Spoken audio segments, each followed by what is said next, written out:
Now that we're thinking about complex matrices whose entries can have real and imaginary parts, one thing we may occasionally have reason to do is to split a matrix into its real and imaginary parts.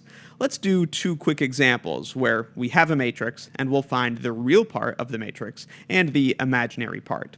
These things are defined exactly as you would expect. The real part of A is the matrix just like A, except without all of the imaginary stuff.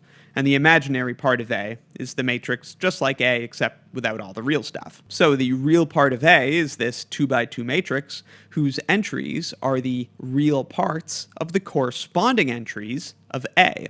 This first entry is 3 plus I. Its real part is 3, and so that's the entry in the real part of A.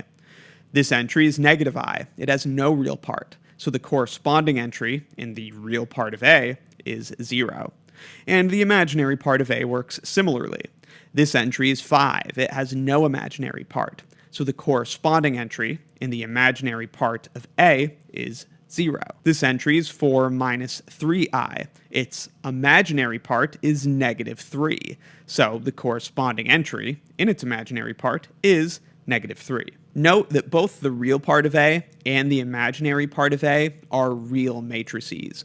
The imaginary unit is not brought into the imaginary part of A, just the coefficients of the imaginary unit. And of course, we could split A up into its real and imaginary parts like this. A equals its real part plus its imaginary part, of course, times I.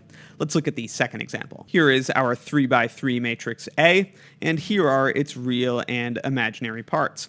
For example, this entry is 6i. It has no real part, and so the corresponding entry in the real part of A is 0.